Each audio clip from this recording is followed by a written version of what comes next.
India has conducted a nuclear test in the Rajasthan desert. Look at that spike! Bharat का यह सफर शुरू हुआ था परीक्षण से 30 साल पहले एक भारतीय युवा वैज्ञानिक के विजन से, यानी डॉक्टर होमी जहांगीर भाभा, एक ऐसे वैज्ञानिक जिन्होंने इसकी नींव रखी। साल था 1944। भारत अभी भी ब्रिटिश गुलाम ही था, लेकिन डॉक्टर होमी जहांगीर भाभा की आंखों में एक आजाद भारत का सपना था, एक ऐसा भारत जो विज्ञान में भी महाशक्ति हो। इसके लिए उन्होंने 12 मार्च 1944 को टाटा ट्रस्ट को एक पत्र लिखा। उस पत्र में उन्होंने एक ऐसे संस्थान की परिकल्पना की जो भारत को परमाणु तकनीक में आगे ले जाए। अगले साल यानी 1945 में, जब दुनिया अभी भी विश्व युद्ध की आग में जल रही थी, तभी Tata institute of fundamental research की नींव रखी गई। 1947 में भारत आजाद होता है। तब पंडित जवाहरलाल नेहरू ने जहांगीर भाभा के हाथों में परमाणु ऊर्जा कार्यक्रम की बागडोर सौंप दी। 1948 में परमाणु ऊर्जा आयोग की स्थापना हुई और इसके बाद 1954 में परमाणु ऊर्जा विभाग, इसी के साथ ट्रम्बे में केंद्र निर्माण शुरू हुआ, जिसे बाद में भाभा परमाणु अनुसंधान केंद्र BARC के नाम से जाना जाएगा। भारत का जो शुरुआती परमाणु परीक्षण उद्देश्य था कि परमाणु ऊर्जा सिर्फ शांति के लिए, विकास के लिए करना था, यहाँ हथियारों की कोई बात नहीं भारत ने की थी, न उसकी किसी देश से कोई रेस थी। लेकिन समय के साथ अक्सर वह मोड़ आता है जो सब कुछ बदल देता है और भारत को मजबूर करता है कि वह इसे शक्ति रूप बनाए। और ये खतरनाक मोड़ आया साल 1962 में, जब भारत और चीन के बीच युद्ध हुआ और भारत को हार का सामना करना पड़ा। उस एक हार ने भारतीय रणनीतिकारों के मन में एक गहरी चोट पैदा की थी जो बरसों तक नहीं भर पाई। इसी के बाद फिर 1964 में टेंशन और बढ़ गई जब चीन ने अपना पहला परमाणु परीक्षण कर दिया। रातों रात हमारा पड़ोसी एक परमाणु शक्ति बन गया। यह वह क्षण था जब भारत का परमाणु कार्यक्रम एक नई दिशा में मुड़ा, और उसका मुड़ना बहुत जरूरी था क्योंकि जिस देश के साथ युद्ध हुआ वह अब परमाणु संपन्न हो गया था।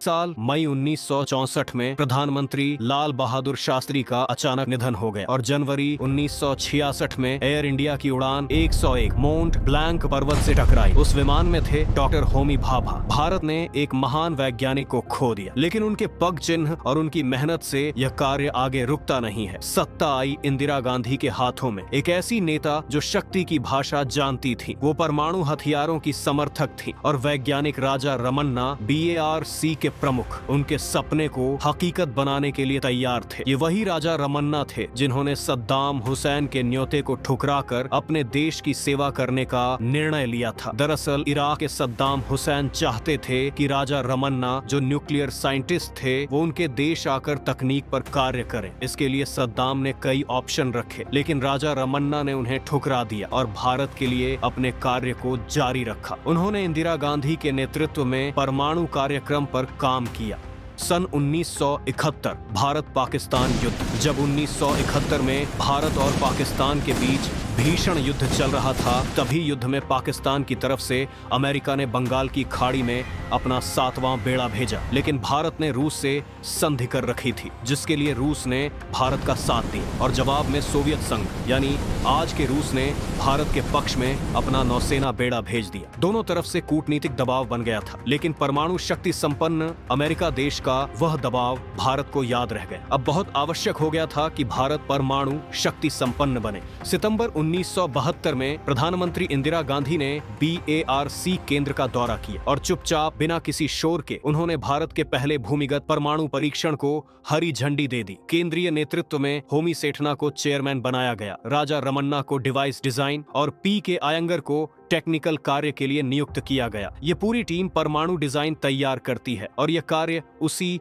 BARC सेंटर ट्रम्बे में हुआ। जगह के चुनाव के लिए राजस्थान का पोखरण रेगिस्तान चुना गया क्योंकि ये कम आबादी वाला क्षेत्र था। 1973 में इंजीनियरिंग यूनिट्स ने 100 मीटर गहरा गड्ढा बनाया, अंदर स्टील केसिंग लगाई। सब कुछ रातों रात होता था, यहाँ तक कि सैनिकों को भी इस बात का पता नहीं चलता था। उधर CIA के सैटेलाइट भी चुनौती थे, लेकिन वैज्ञानिकों द्वारा उपकरण छोटे छोटे हिस्सों में भेजे गए। ट्रक को सामान्य सैन्य सप्लाई जैसा दिखाया गया। दिन में काम कम किया जाता था और रात में ज्यादा। पोखरण परीक्षण स्थल पर झोपड़ियां बनाकर कवर दिया गया था। परमाणु परीक्षण डिवाइस को द बुधा कोड नाम दिया था। सारे इंस्टॉलेशन कार्य मैनुअल तरीके से बिना कंप्यूटर सिमुलेशन के किए गए थे। 18 मई 1974 पोखरण रेगिस्तान, चारों तरफ सन्नाटा छाया था। दूर दूर तक कोई नहीं था। पूरा एरिया सेना ने सील कर दिया था। मुख्य वैज्ञानिक राजा रमन्ना होमी, सेठना पी के अयंगार सब बंकर में मौजूद थे। सुबह अंतिम चेकिंग होती है। सब कुछ सही होने पर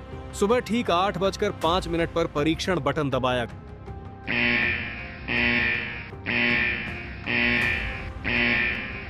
कुछ सेकंड की शांति के बाद जोरदार जमीनी विस्फोट हुआ। रेगिस्तान की रेत ऊपर उठी। पोखरण की सतह पर लगभग 75 फीट का उभार बना। इसके साथ 8 से 10 किलोटन TNT के बराबर ऊर्जा मुक्त हुई। विस्फोट भूमिगत था, इसलिए मशरूम क्लाउड नहीं बना, लेकिन सिस्मिक वेव्स दुनिया भर में दर्ज हुई और डेटा कंफर्मेशन के बाद दिल्ली हेडक्वार्टर, जहां प्रधानमंत्री इंदिरा गांधी मौजूद थी, एक कोडेड मैसेज भेजा गया। The Buddha has smiled. सभी के चेहरों पर खुशी आ जाती है और दोपहर में प्रेस कॉन्फ्रेंस में ऑफिशियल घोषणा कर दी जाती है। दिल्ली में प्रेस को बताया गया, भारत ने एक पीसफुल न्यूक्लियर एक्सप्लोजन PNE किया है। अब अंतर्राष्ट्रीय स्तर पर अन्य देश चौंक गए। अमेरिका आग बबूला हो गया। CIA खुद हैरान थी। दूसरी तरफ कनाडा नाराज हो गया क्योंकि CIR-US रिएक्टर का उपयोग हुआ था। वर्ल्ड मीडिया में सनसनी मच गई कि भारत अब दुनिया का छठा देश बन गया जिसने परमाणु विस्फोट किया। वॉशिंगटन में बैठे नीति निर्माता समझ नहीं पाए कि यह कब हो गया। तुरंत प्रतिक्रिया करने की ठानी और अमेरिका तथा कनाडा ने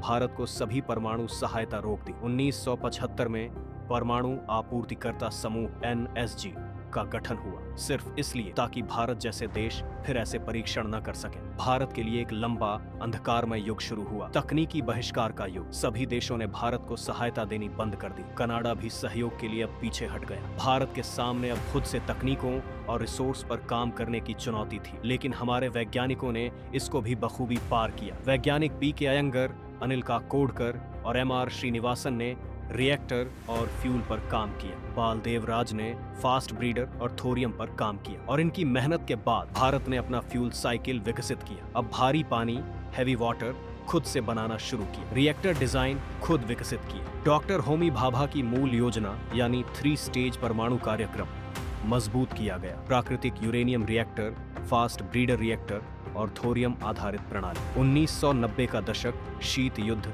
खत्म हो चुका था। दुनिया एकध्रुवीय हो गई थी और उस एकमात्र ध्रुव पर बैठा था अमेरिका। मई 1995 में परमाणु अप्रसार संधि NPT को अनिश्चितकाल के लिए बढ़ा दिया गया। साथ ही अमेरिका एक और जाल बुन रहा था, CTBT यानी व्यापक परमाणु परीक्षण प्रतिबंध संधि। इस समय प्रधानमंत्री थे नरसिम्हा राव। प्रधानमंत्री नरसिम्हा राव समझ गए थे, यदि भारत ने अभी परमाणु परीक्षण नहीं किया तो शायद भविष्य में कभी नहीं कर पाएगा। दिसंबर 1995 BARC और DRDO को गुप्त आदेश मिला कि आप लोग पोखरण में दूसरे टेस्ट की तैयारी शुरू करो। लेकिन उधर चील की नजर वाला अमेरिका सौ नहीं रहा था। 1974 की खुफिया गलती के बाद CIA ने पोखरण पर एक अपग्रेडेड निगरानी सिस्टम बना लिया था। वो 24 घंटे 7 दिन अमेरिकी जासूसी उपग्रह से थार रेगिस्तान पर नजर रखते थे। नवंबर 1995 अमेरिकी उपग्रहों ने पोखरण में इनोनॉर्मल एक्टिविटी पकड़ ली। ट्रक, तार, केबल सबके मूवमेंट बदल रहे थे। एक खुफिया मेल भेजा गया,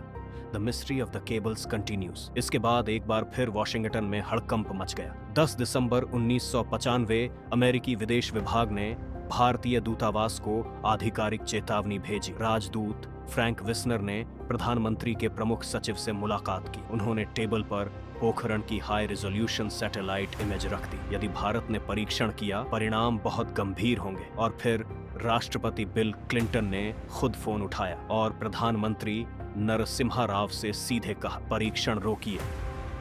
15 दिसंबर 1995 को न्यूयॉर्क टाइम्स ने यह खबर छाप दी, भारत परमाणु परीक्षण की तैयारी में। नरसिम्हा राव ने परीक्षण रोक दिया। वो भारत के आर्थिक उदारीकरण को अमेरिकी प्रतिबंधों की भेंट नहीं चढ़ाना चाहते थे। लेकिन 1998 में सत्ता बदल गई। अटल बिहारी वाजपेयी, एक ऐसे नेता जो परमाणु परीक्षण के खुले समर्थक थे, प्रधानमंत्री बने। 28 मार्च 1998 वाजपेयी ने DRDO प्रमुख डॉक्टर APJ अब्दुल कलाम और AEC अध्यक्ष डॉक्टर आर चिदंबरम के साथ बैठक की। उन्होंने परीक्षण की तैयारी करने का निर्देश जारी किया। अब सब कुछ ठीक ठाक था, लेकिन दिक्कत बस एक ही थी, उन्हीं अमेरिकी उपग्रहों को चकमा देना जिन्होंने 1995 में भारत को ट्रैक कर लिया था। इसका तोड़ निकाला गया और नाम दिया ऑपरेशन शक्ति। भारतीय सेना की 58वीं इंजीनियर रेजिमेंट को काम सौंपा गया और उन्होंने जो कार्य किया वो वाकई अद्भुत था। सारा काम रात के अंधेरे में किया जाता था। सुबह होने से पहले हर ट्रक, हर उपकरण, हर खुदाई का निशान अपनी जगह वापस कर दिया जाता था। तारों और डिवाइसों को रेत के रंग के जाल से ढक दिया जाता। ट्रक के टायरों के निशान मिटाने के लिए झाड़ियों और हवा का इस्तेमाल किया जाता था। इसके साथ ही DRDO के वैज्ञानिकों ने अमेरिकी सैटेलाइट की कक्षाओं का मैथमेटिक्स कैलकुलेशन किया। USA 86, USA 119, USA 126। उन्होंने उन ब्लाइंड स्पॉट्स की पहचान की जब कोई सैटेलाइट भारत के ऊपर नहीं होता था। यह टाइमिंग दिन में 2 बार आती थी, 3 से 7 घंटे। सारी एक्टिविटी इन्हीं टाइमिंग के बीच की जानी थी। वैसे दूसरी तरफ मई का महीना जानबूझकर चुना गया था, क्योंकि राजस्थान में तेज गर्मी और धूल भरी आंधियां उपग्रहों के कैमरों को अंधा कर देती है। 43 से 50 डिग्री सेल्सियस तापमान में ट्रकों की गर्मी और रेत की गर्मी एक जैसी हो जाती है। इंफ्रारेड सेंसर धोखा खा जाते हैं। वैज्ञानिकों को सेना की वर्दी पहनाई गई, उन्हें मिलिट्री नेम दिए गए। डॉक्टर APJ अब्दुल कलाम बने, major general Prithviraj. Doctor R Chidambaram बने, major general Natraj. Doctor Anil Kakodkar बने, कैप्टन मामाजी। और मुंबई के BARC से टेस्टिंग के लिए प्लूटोनियम कोर को सेब की पेटियों में छिपाकर पोखरण लाया गया था।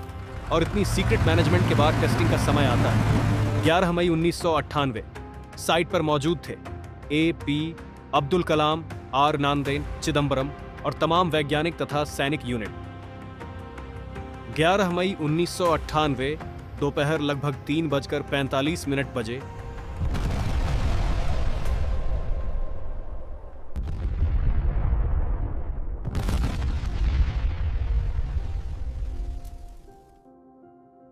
एक बार फिर से पोखरण की धरती कांप उठी।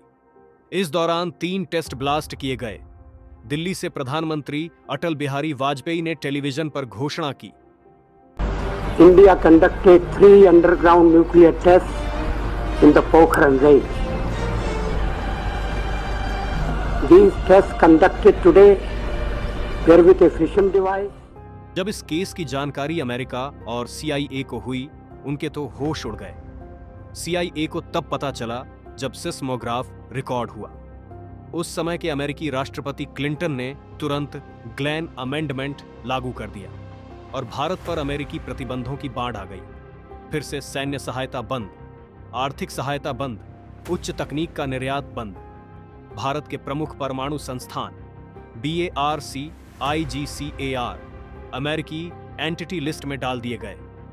अमेरिका और कई पश्चिमी देशों ने भारत पर कड़े प्रतिबंध लगा दिए थे, लेकिन उस समय भारत के प्रधानमंत्री अटल बिहारी वाजपेयी ने स्पष्ट शब्दों में कहा, भारत किसी भी बाहरी दबाव में आकर अपनी राष्ट्रीय सुरक्षा से समझौता नहीं करेगा। लेकिन साथ ही भारत ये भी चाहता था कि दुनिया ये समझे कि उसका परमाणु कार्यक्रम आक्रामक नहीं बल्कि जिम्मेदार और संतुलित है। इसी सोच के साथ भारत ने अपने परमाणु सिद्धांत यानी इंडिया न्यूक्लियर डॉक्ट्रिन की घोषणा की। इस सिद्धांत का सबसे महत्वपूर्ण आधार था नो फर्स्ट यूज पॉलिसी। इसका अर्थ था कि भारत कभी भी किसी देश पर पहले परमाणु हमला नहीं करेगा। भारत परमाणु हथियारों का इस्तेमाल केवल तभी करेगा जब किसी अन्य देश द्वारा भारत पर पहले परमाणु हमला किया जाए। आज भारत जिस आत्मविश्वास और सुरक्षा के साथ दुनिया के सामने खड़ा है, उसके पीछे हमारे प्रधानमंत्रियों और वैज्ञानिकों की कई वर्षों की मेहनत और दूरदर्शिता छिपी हुई है। कठिन अंतर्राष्ट्रीय दबावों और प्रतिबंधों के बावजूद भारत ने हार नहीं मानी और अपने परमाणु परीक्षण सफलतापूर्वक किए। आज स्थिति यह है कि अमेरिका, चीन जैसे बड़े देश भी भारत की ताकत को हल्के में लेने से पहले कई बार सोचते हैं। आज भारत एक परमाणु संपन्न देश है और यह हम सभी के लिए गर्व की बात है। वीडियो में बने रहने के लिए धन्यवाद। मिलते हैं एक नए वीडियो में।